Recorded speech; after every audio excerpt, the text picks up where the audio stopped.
Hey everyone, meteorologist Eric Fisher. We got Terry Eliasen here as well, our weather producer and manager in the office, keeps us in line, and we're talking about a lot of winter weather.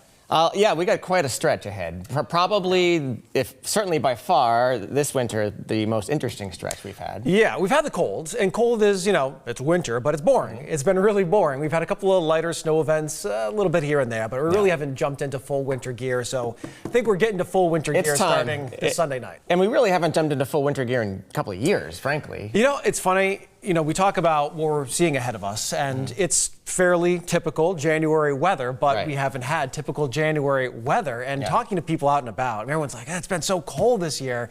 It's crazy how quickly we acclimate and we get used to a certain thing. These last couple of winters were so quiet, and now that we've had kind of sustained cold, it feels like a different world. And we knew it feels weird to be this way instead of the other way. We knew it would come back eventually. We weren't just going to be, have mild winters for the rest of our days. So anyways, look at this. Caution winter ahead. Basically, it all starts Sunday night, and then next week it just evolves from there. Yeah, so we've got our storm to watch. So that's step number one, and this is a pretty complicated one, as many of them are around here. And then we have got the coldest air of the season coming in next week. And this kind of kicks off an active stormy pattern. Now, exactly what shape that's going to take, how much is going to be liquid, snow, how much snow, to be determined, but the general pattern that's setting up is a lot busier, so I think we'll be on our toes for a while here. Yeah, it definitely looks like an active week or two ahead, and we'll get into more of that as we go along here, but this snow we're talking about on Sunday may not be the last of it that we see in the next couple of weeks. Probably won't be, actually. So we had our winter outlook. We always do them in November. We go back, before Thanksgiving. We usually write these November 10th-ish or so, and you give your best guess for how the season's going to go. If I could go back, I would go colder this time around. We'll see what February does, but we've had more cold. But in terms of hitting the winter stride and really kicking off the snow, you kind of called it. Take a listen. Something we've said a lot recently, these winters that have started around or just after Martin Luther King Day, and this might be another one of those that follows in that same path. Well, what's Monday? That was a pretty good call by you, I'd say. It's kind of like the unofficial start of winter these days. We've had some more cold this year for sure, but in terms of getting the snow machine going, it seems like it's mid-January on these days. We totally just jinxed the entire forecast by showing that. Yeah, it's going to rain on Monday. All right, let's talk a little bit about what to expect here. So we've got a late Sunday into Sunday night storm. This will get here sometime late afternoon, early evening. So if you're heading out and watching some football somewhere on Sunday evening, got the Bills game right here on WBZ, as a matter of fact. When you're driving home, things will be going downhill pretty quickly. Now, this will mostly take place in the overnight hours. Monday is a holiday. A lot of people not working. School's not in session. That helps. But it'll be done before the morning commute anyway on Monday. Right now, it looks like the heaviest snow will fall north and west across the interior, and we've got some rain and mixing issues potentially in and around Boston and in southeastern Massachusetts. And I think that's why the Weather Service, they issue these watches and warnings. So this is a winter storm watch.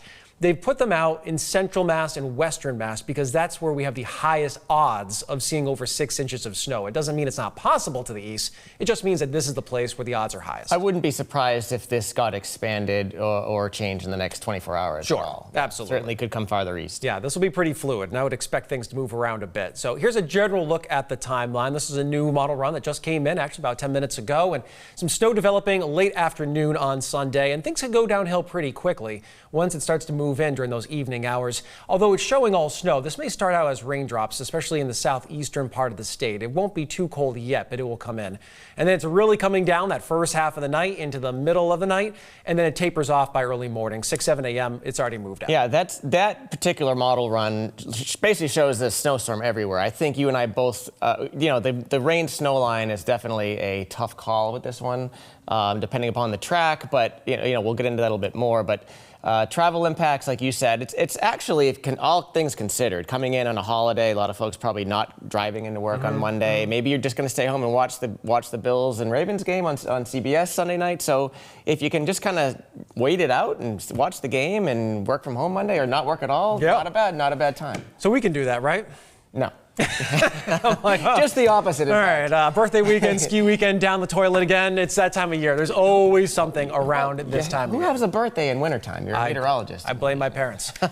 So what we've been watching here, these last 24 hours are where things have gotten really complicated because we've seen a pretty aggressive western trend. So just a couple of days ago, really a day and a half ago, a lot of models were offshore or just grazing us, and it was a question of whether it would even snow much at all.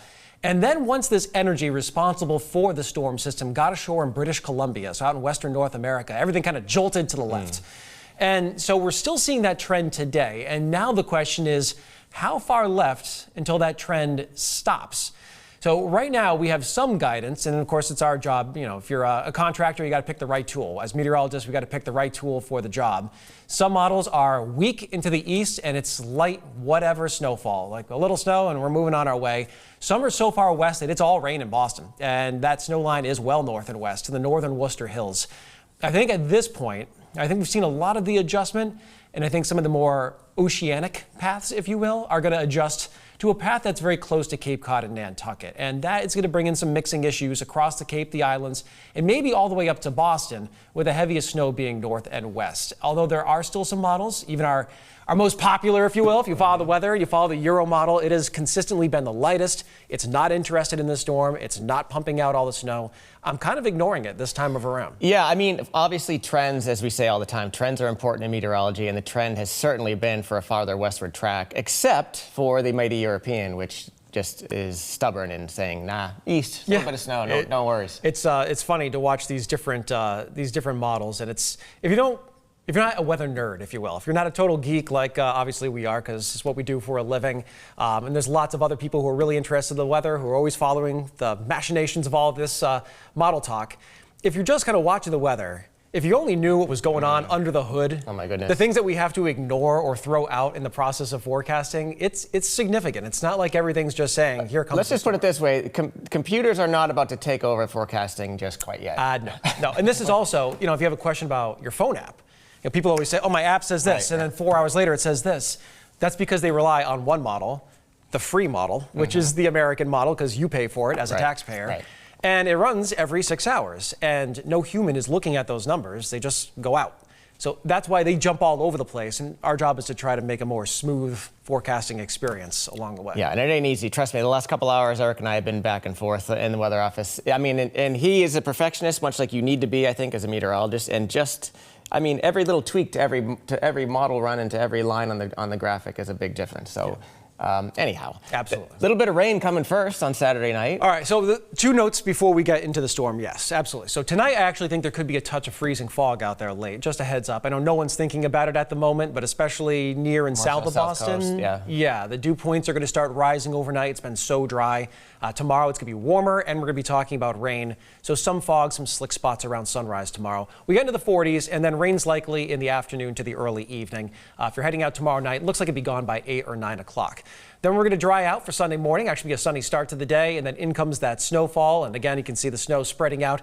The westward trend has also been really good for ski country because you're much more in play for significant snow in the New England mountains now than you were a day or two ago. I think we should note that track was probably using the European model. It certainly looked like it was a farther eastward track with snow in most of the area. So that model's the graph. That was the graph. Okay. It's interesting. Some of these have a similar path, but different, what we would call QPF, how much moisture is in the storm. Yeah. I'm leaning toward the greater amount of moisture with this storm, which in this case would produce about 5 to 10 inches of snow for most of the interior here.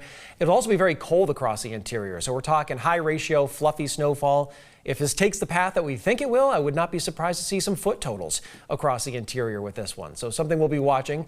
Then Boston, the rule of winter is draw the line through Boston. Yep. It looks like it will be very close again in the city. And then for the Cape and the Islands, I don't think this is your storm. I think it tracks a little too close, and it's rain and some sloppy snow at the end, and then a hard freeze. So that will make things really difficult after the storm. Just to add to those areas north and west, you're talking about, up in the Worcester Hills, the Monadnock region, the Berkshire. There's definitely a little bit of a fluff factor involved there as well with a slightly colder temperature. So that's why we feel like 10, 12 inches isn't out of the question. I feel like it's been a while since we had a 10 on the map. I can't even remember. Go back in that memory file, that weather memory file. Well, a couple days before it happens, the one that didn't happen last year. Yes, where everyone got the snow day that wasn't. Thanks, Terry. Yeah, never mind. Appreciate that. We'll edit that out in post. I remember, a couple days before that arrives, it looked like it was going to be like an 8 to 12, yes. I think we had on the map. But otherwise, Boston's biggest storm in the last couple of years has been 5 inches before Christmas. And you probably, if you've watched Eric a lot, you've probably seen the graphic. It's been nearly 3 years since we had a storm with 6 inches or more in Boston. And, I don't know about Boston this time. That seems like it might be a bit much, but certainly be 6 inches somewhere north and west, most likely. Absolutely, yeah. Definitely looks like it. So This is a popular graphic we did a couple years ago, and people seem to like it. It's the boom or bust situation in Boston. So we're a couple days away from the start of this. So what are the potential paths we could take? You might say this is a cop-out. Maybe it is, but it's looking at the probability of different scenarios. So what's the lower limit? What could happen and we would all say, oh, that was really unimpressive? A coating to 2 inches is the lower limit, whether by just missing east or raining. This is in Boston. This is in the city of Boston. Our forecast is 2 to 5 right now in the city of Boston itself. There'll be some rain in the mix with that too. But the upper limit's 5 to 10 in the city. So we could have the biggest snowstorm since what we had in February, right around the Super Bowl in 2022. Right.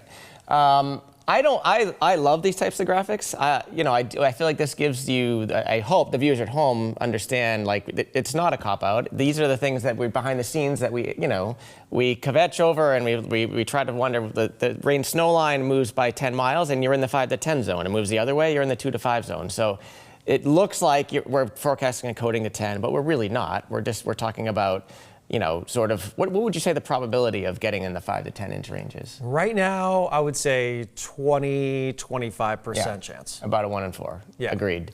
And probably similar on that lower side, I would think, probably somewhere in that range. If rain's more problematic for us, it keeps going a little farther west. So right now, we're thinking kind of a mix in that 2 to 5 inch range, and it actually would be pretty messy because once it gets cold late on Sunday night into Monday, this stuff is going to freeze like a rock. So another point to put out with this is that if you have sidewalks, driveway, soon as the snow stops falling, Monday morning, and clean it up. Clear it, put some salt down. It is not going to melt for a while. It's not going anywhere for several days. It'll be impossible to get off after that. Yeah. Next week we turn into the great Arctic North, and the snow, whatever falls is sticking around. And there's that graphic we were talking about before.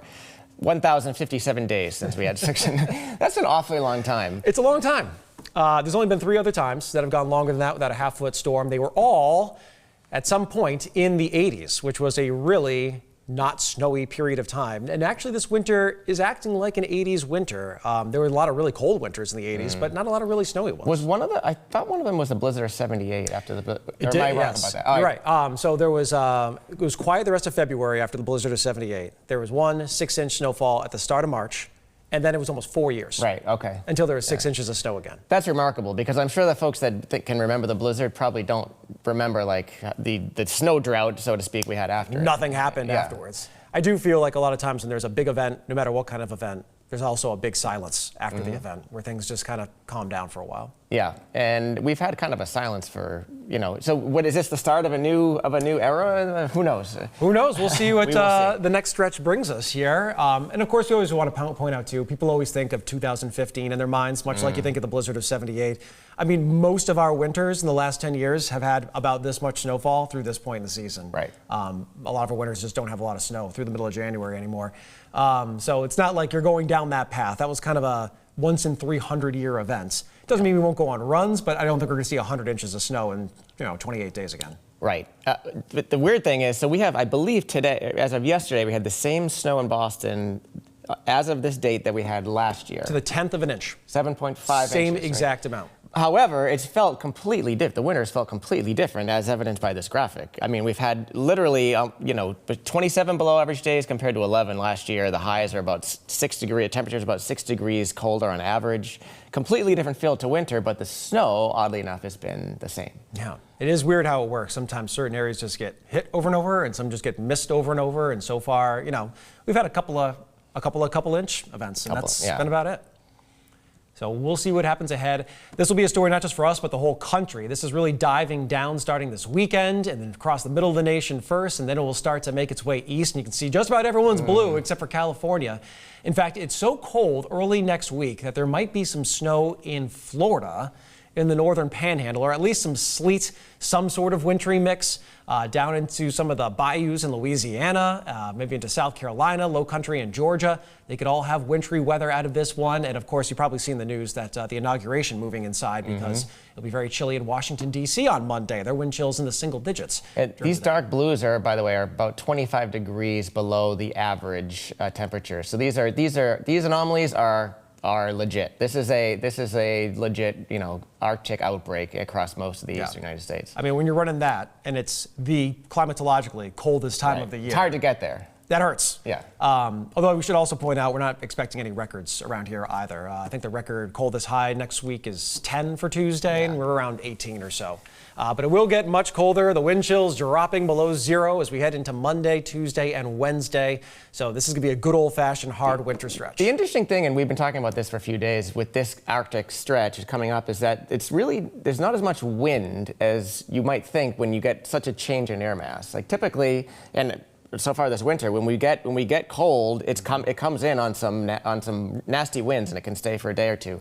The winds this time, any amount of wind with this kind of air temperature will feel biting, but it's not going to be as dramatic as you typically would expect with a large air mass change going on. Yeah, we've been getting a lot of questions about it because wind has been a big story in January so far. And looking in the models, there's not a lot of big gusts, not like what we've seen so far this month. But like Terry mentioned, a little breeze. Doesn't take much. When it's 5 out, doesn't feel great. Right. So there will be some wind chill to contend with for sure. And I saw Boston already sent out yesterday a heads up for parents and students going to school, how to be prepared for the cold. These wind chill values might be enough for wind chill advisories, although those are gone now, right? Oh, correct. So the Weather Service retired those. So we will not see wind chill advisories. Now there's extreme cold advisories. So maybe we'll reach that criteria here Monday night into Tuesday. We can see wind chills around 30, 35 below around here. We don't expect it to go that cold, but this is plenty cold enough. I think everyone would agree. What are your thoughts on the potential for some school cancellations with this type of cold? It's obviously we've seen much colder. These days? These days, I don't know. Maybe, yeah. Back in the day, it seems like we would need air temperatures a little, like back in February when we were in, well below 0 air temperatures. But I would think at least a 20 below wind chill in a widespread fashion is kind of the cutoff. But I wouldn't rule it out. There haven't been any snow days yet, so maybe they're like, there's a holiday Monday. Let's make it a 4-day weekend. A couple more days. All the parents are like, shut up. Kids do the homework anyways. I wouldn't count on it. It's possible for sure. Yeah, certainly something. We'll keep it in mind. But we have not had a school cancellation event yet this winter. We really have any snow we've gotten has been. I guess it's been weekends, and not that impactful really. Yeah. And this, in terms of cold, we're looking at some of the numbers just because we have some significant cold coming in. Boston hasn't had the single digits in the city going back almost a couple of years now, and going that long is unusual. There's only been 2 other stretches that have been longer. We do expect it to happen next week, at least at the moment. Yep. And then in terms of a couple days in the teens, that hasn't happened since 2018. 7 years. Just crazy to think about. Just 2 days in the teens. It doesn't seem like it should be that hard to do. It shouldn't. It wasn't. It really shouldn't. Decades ago. But, true enough. Yes. So, there's a lot of people always ask when it gets cold. It's like, oh, I thought cold was supposed to go away. No, cold is slowly going away in terms of its, full seasonality of it. How much we're getting on a consistent basis year to year. But there's also, you have to think about how you acclimate over time. A couple days in the teens, maybe 50 years ago, people are like, yeah. Now it's like, whoa, like heads up, big weather alert, like it's freezing outside. That is a change for us. Right. And you're right, just because we're warming overall, climatologically speaking, doesn't mean we can't still have events like these, or winters like 2015. Sure. When things happen, but it feels that much more dramatic when you haven't experienced it. It's more about the long change over time, decades. But I think it's interesting how people just change their perspective. I always say, even if we became Florida, or if you moved to Florida, after a couple of years, 50 feels cold. Really cold. Oh, totally. If our winters became Florida winters, whatever the coldest time of the year is, you will complain about for being cold. Just like our 18 is Minnesota's 5 below. Everyone acclimates to what they're used to. That's also a New England thing. We just enjoy people. Part of being a New Englander is kind of complaining about the weather, regardless of really what's going on. It's job security. Yeah, totally. keep complaining. Keep. All right. I think I am out of graphics here, and we're going to get ready for the newscast for later on tonight, starting at 5. But hopefully you enjoyed a little look behind the curtain here for what we're talking about for this storm. And we'll have Lexi and Alyssa are on all weekend long. We'll keep you updated, obviously online and on TV and on BZ. Eric, with any updates tonight, who knows, in the next hour we may see something and that map might get tweaked a little bit. Yes, and this is a forecast that has moved so much already. I expect it will change again. Yes. So I would not set it and forget it, but we will keep you updated on any of those changes.